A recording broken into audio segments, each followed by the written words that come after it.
Yes, reka nongere ngusuhuze nkwifurize kugira ibihe byiza mwene za tukundwa n'Imana uri hose Imana ikomera umugisha kandi ukomeze unogerwe n'ibiganiro dukomeje kugenda tukugezaho by'umwihariko ku butaka bwa Leta Repubulika Demokarasi ya Kongo hakomeje kumvikana imirwano ikomeye mu mujyi wa Goma aho imirwano yongeye kubura turi ku igenekerezo ry'itariki ya 11 z'ukwezi kwa gatatu 2026 imirwano yongeye kubura nyuma y'uko Patrick Muyaya yatangaje amagambo akomeye ndetse arimo ubwishongozi bwinshi ati twiteguye gukomeza kubaga M23 nta kinya nyuma y'uko yanze kwemera imishyikirano cyangwa se kugaragaza ko yiteguye kubahiriza agahenge ahubwo FARDC ishinja M23 kurenga ku gahenge ndetse no kuba ikomeza kohereza drone mu kirere cy'ingabo zirimo ingabo za FARDC cyane cyane muri Minembwe aho mu birindiro bya FARDC bagiye kubona drone ebyiri ziri kuduhira mu kirere bahita bazihanura ku kanya nta guhumbya kuko iyi ni intsinzi ikomeye cyane FARDC yongeye kugaragaza nyuma yo gufata ibice bitandukanye byegereye muri teritwari ya Masisi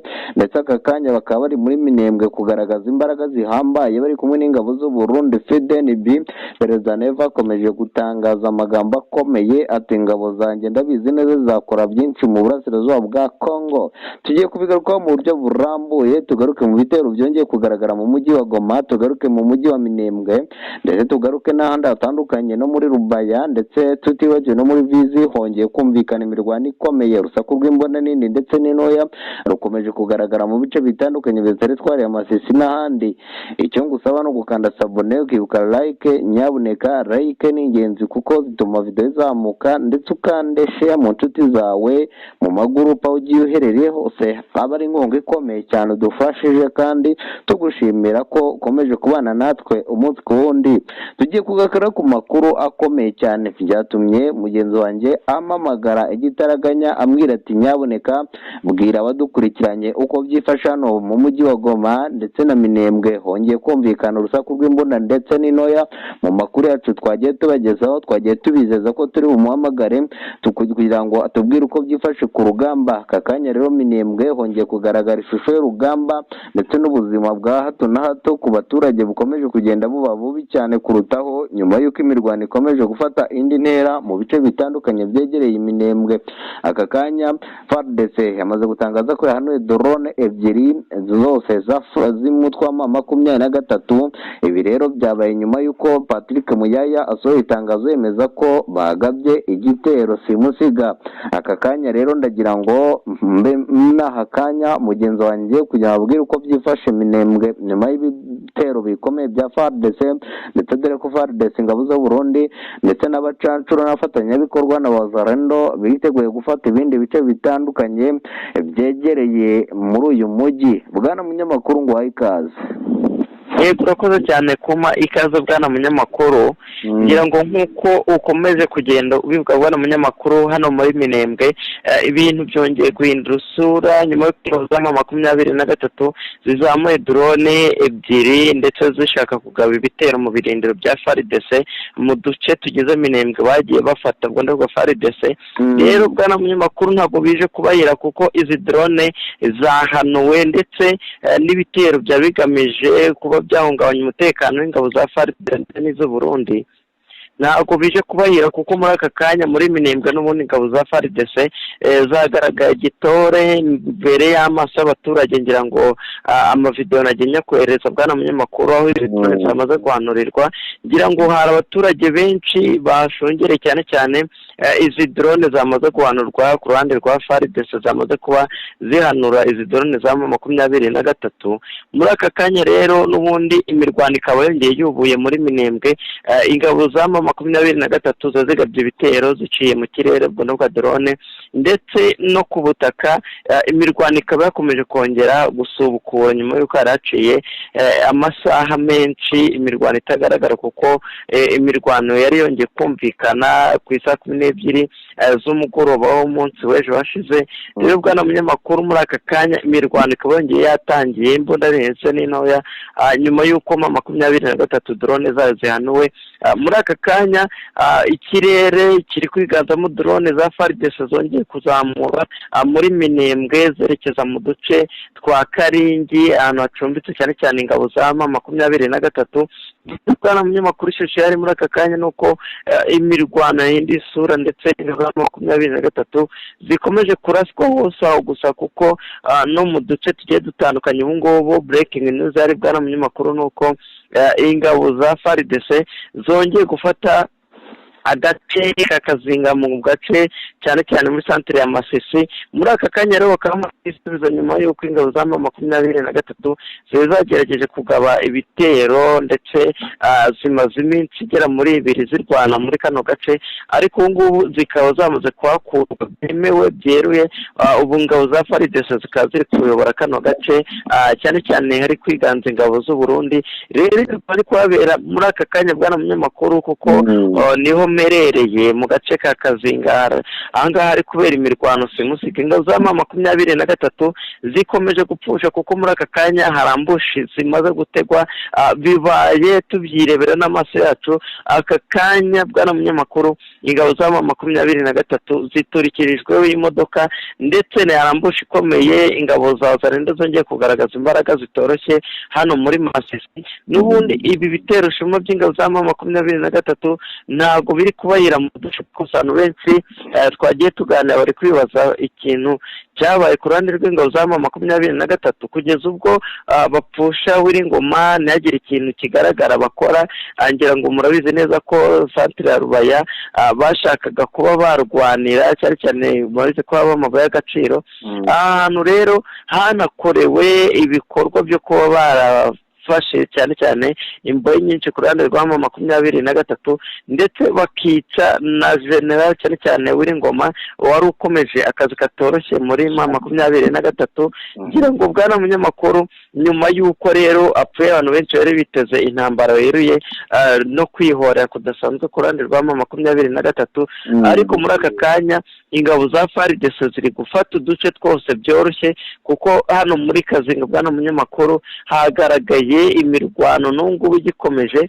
Ngira ngo imbunda ndetse n'inabiri kumvikana mu mwanya utambutse rero yambushi ikomeye yafatiwemo abasirikare bagera muri 28 ndetse harimo abakomeretse bagera muri 33 bafashwe nabo n'ingabo za FARDC. Imirambo ni myinshi ku mihanda ndetse no mu nsisiro za Masisi ahajya habera imirwano.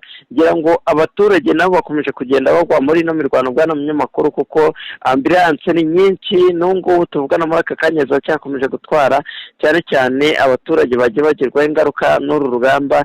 Ngira ngo n'ingabo za FARDC zaje kuba zikomereka zigera muri 12.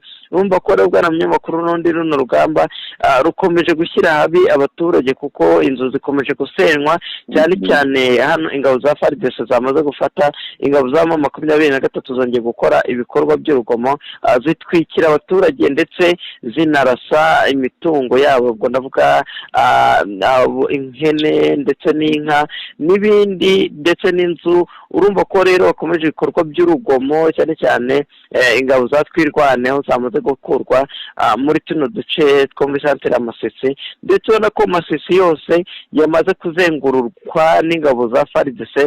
Nyuma y'uko bwana munyamakuru n'ubundi mu mujyi wa Goma ingabo za M23 zikomeje gukubitwa inshuro no mu tundi duce rero dukomeje kugenda tugaragaramo imirwano bakomeje kwitsindwa byoroshye. Ngira ngo M23 ikomeje gukubitwa aba Minembwe, Sake ndetse na Masisi cyane cyane na kano gace kamaze kuba kigarurirwa n'ingabo za FARDC kakazinga.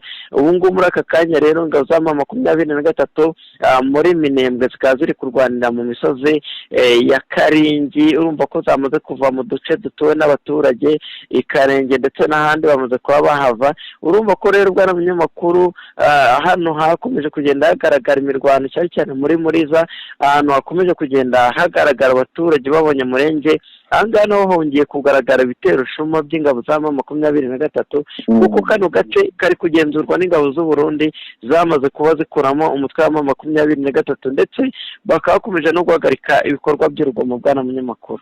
yego aka kanya nk'uko nizeza abakunzi bacu nababwiye ko uri buze kugera ahantu hari kubera imirwano cyane cyane muri Minembwe, cyane cyane ahaturukiye bombe bya FARDC iri kwigamba ko yarashe drone z'ingabo z'umutwe wa M23 zari ziri kuduhira mu kirere. ndagira ngo n'ibinyamakuru byinshi byabyanditse kuri iri genekerezo rya 11 byatangajwe ko FARDC yamaze kubyemeza ku mugaragaro. Mu by'ukuri aka kanya byifashe bite ku butaka bwa Leta Repubulika ya Demokarasi ya Kongo, cyane cyane ku byo FARDC yatangaje? Izo ndege ebyiri nawe waba ziboneye uko bitangazwa? Yego bwana munyamakuru, ngira ngo ibi byabaye ku maso y'abaturage natwe tubyirebera, kuko izi ni indege zahagurukijwe ndetse zitembera kino kirere cya Minembwe zerekeza ku birindiro bya FARDC, ariko ngira ngo bwana munyamakuru zaje kuraswa zitaragira ibikorwa by'urugomo zikora, cyane cyane kurasa mu birindiro bya FARDC. ngira ngo naho zaguye, ngira ngo hari abaturage benshi bahise bahagera, ndetse n'abandi benshi, hari itangazamakuru ndetse n'ingabo za FARDC. rero bwana munyamakuru, icyagaragaye nyuma y'uko izi ndege zagabweho ibitero zikaraswa, amavideo nagiye nyafata, ngira ngo nagiye nyakwereka bwana munyamakuru. n'ubu ngubu ngiye kukwereza andi mavideo agiye atandukanye y'ibisigisigi by'izi ndege ndetse n'ibitwaro zari zimaze kuba zitwara, ndetse nabyo byagiye bigaragara. ngira ngo nagiye ngerageza kubifotora kugira ngo abadukurikiye babibone 5/5. rero bwana munyamakuru, iyi mirwano n'ubundi ikomeje kugenda igaragara no muri Repubulika ya Demokarasi ya Kongo, ikomeje n'ubundi gushyira habi ingabo za M23. makuzi drone zihanuwe, imirwano ikomeza cyane cyane mu misozi ya Karere, ari ingabo za M23. muri aka kanya imirwano irakomeje, ndetse imbunda nini ndetse n'inabikana, abaturage bakomeje guhunga, cyane cyane bari ingero za Minembwe ndetse n'abegereye no misozi miremire ikomeje kugenda yongeramo ingabo za M23. ngira ngo hongeye no kugaragara bwana munyamakuru indege za Rokobota zaje kuba ziri ku ruhande rw'ingabo za FARDC, bari kurasa bikomeye ku ngabo za M23, bamwe bari gucika amaboko. ngira ngo amavideo agiye atangaje y'uru rugamba nakomeje kugenda nyakwereza bwana munyamakuru. izi ngabo zikomeje kujya habi, ibitero shuma bikomeje kugenda bagabwaho, bakomeje kugenda batsindwa, cyane cyane rero n'uduce dukomeje kugenda twibasirwa cyane n'imirwano, harimo uduce twa Karingi ariho nyine izi ngabo zikambitse, ndetse n'ibice bigiye bitandukanye za Makobora ndetse n'inkengero za Uvira. hari imirwano bwana munyamakuru, bumwe wese akwiriye kuba yakumva. imirwano ikomeje kugenda ishyira habi n'ubundi ingabo za M23, kuko ingabo za FARDC zongeye kugaragara urukuta rukomeye bwana munyamakuru, kuko abaturage muri Minembwe bakomeje kwishimira zino ngabo. n'ubwo zikomeje kuza ku rugamba, ngira ngo abacancuro Felix Antoine Gisekedi yongeye kwakira bagera muri 96 bagiye koherezwa muri Minembwe, cyane cyane mu misozi ya Karengi, kuko bakomeje kugenda bagaragaza ibikorwa bikomeye nyuma y'uko barashe mu mujyi wa Goma, ndetse bakaba barakomeje no kugenda bafata uduce twa Kisangane ndetse n'utundi duce twagiye tugabwaho ibitero n'ingabo za FARDC. rero hakomeje kugenda haba imirwano simusiga yaba Santere Rubaya ndetse n'ahandi. abacancuro bakomeje kuzanwa rero kugira ngo babe bafasha, ndetse n'abaturage benshi twagiye tuganira bwana munyamakuru bavuga ko bamaze kubona ukuboko kwa Leta Zunze Ubumwe za Amerika, akaba ariyo mpamvu rero n'ubundi ingabo za M23 zikomeje gutsindwa, ndetse nta n'agace n'aka na kamwe bakomeje kugenda bigarura, bakomeje ahubwo gutsindwa none urugamba bwana munyamakuru. yego aka kanya nyemerera tuve Minembwe twerekeze aka kanya imbaraga zacu n'umutima wacu tuwerekeze mu mujyi wa Goma. mu mujyi wa Goma M23 leta yamaze kwidekara ko ishaka kwirukana, turavuga leta yavuze ko ishaka kwirukana uyu mutwe wa M23. twavuga ko ari irimbukiro rikomeye uyu mutwe wa M23 wabugiye guhura naryo. aka kanya muri iki gitondo hongeye kugabwa ibindi bitero nyuma y'iminsi tumaze twumva ibitero bikomeye. yego bwana munyamakuru, mu mujyi wa Goma ho ngira ngo hakomeje kubera ibikorwa bikomeye cyane by'ingabo za FARDC. hari kwatswa umuriro wo koterwa kure ku ruhande rwa M23, kuko ubu ngubu mu nkengero z'umujyi wa Goma bwana munyamakuru hari imirwano simusiga, hari imirwano ikomeje gushyira ab'ingabo za M23, ari nabwo abaturage bakomeje kugenda bagwa ku rugamba ari benshi, kuko imirwano iri kuhabera, drone zongeye guhagurutswa, ndetse n'abacancuro n'ingabo za Tanzania zongeye kugaragara ku ruhande rwa FARDC muri kano gace ko mu mujyi wa Goma. Ngira ngo umujyi wa Goma uvuze byinshi ku ruhande rwa M23. Imirwano rero yasakiranije impande zombi, ngira ngo yahereye ku ijoro ryashize. Bwana munyamakuru, imirwano yakomeje kugenda ishyira habi ino ngabo za M23 mu nkengero z'umujyi wa Goma, bikomeje kuhatakariza ubuzima, kuko muri aka kanya tuvugana ibifaru biri kwinjira mu mujyi wa Goma ndetse no mu nkengero zaho. Rero urabona ko bwana munyamakuru gutsindwa n'urugamba ari ibintu bikomeje kugenda bigaragara amaso ya buri wese. Ibi rero bikomeje kugenda bigaragaza ko ingabo za M23 zikomeje gutsindwa urugamba, kuko ishusho yari abaturage benshi bakomeje guhungira ku mupaka wa Rubavu, ndetse n'ingabo za M23 zikomeje kwegera ibice bikikije cyane cyane umupaka wa Rubavu, kuko Goma rwagati imirwano irakomeje. Ingabo za FARDC ziri kotsa umuriro, nubwo bwana munyamakuru ingabo za M23 zakomeje kugira ibanga, abajenerali babo bakomeje kugenda bagwa kuri runo rugamba mu mujyi wa Goma. Muri kano kanya bongeye gupfusha abasirikare bakomeye ku rugamba. Ibiro bwana munyamakuru, n'ubundi ingabo za M23 zikomeje gutakaza abasirikare, imodoka zigiye zitandukanye, ibifaru ndetse no gufatwa mpiri. Bakomeje rero kugenda bavuga ko izo mbunda bari kumva, ngo izo mbunda bwana munyamakuru batangaje ko bari imyitozo ngo bari barimo, ndetse ngo hari n'abacengezi benshi ngo babagabye ibitero. Ariko ingabo za FARDC zongeye kuvuga ko ibi bitero biri kuba mu mujyi wa Goma bagamije kuba bafata uno mujyi, dore ko bongeye kubitangaza bwana munyamakuru.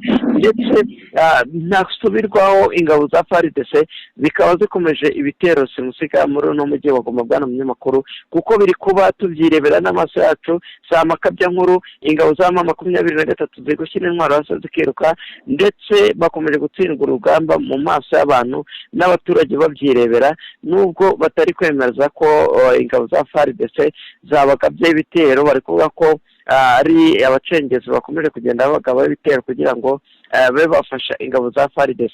Ariko muri aka kanya imirwano irahari mu mujyi wa Goma, n'ibyo buri umwe wese akwiriye kumenya. Imirwano kandi ikomeje gushyira habi izi ngabo za M23 zamaze guhunga ikibuga cy'indege, kuko ikibuga cy'indege kiri kugabwa ibitero simusiga, ndetse n'ingabo za M23 zakomeje kugenda zikubitwa inshuro. Ubu ngubu hari kubarurwa abasirikare rero bwana munyamakuru barenga 300 bamaze gufatwa n'ingabo za FARDC mu nkengero z'umujyi wa Goma, ndetse no ku kibuga cy'indege.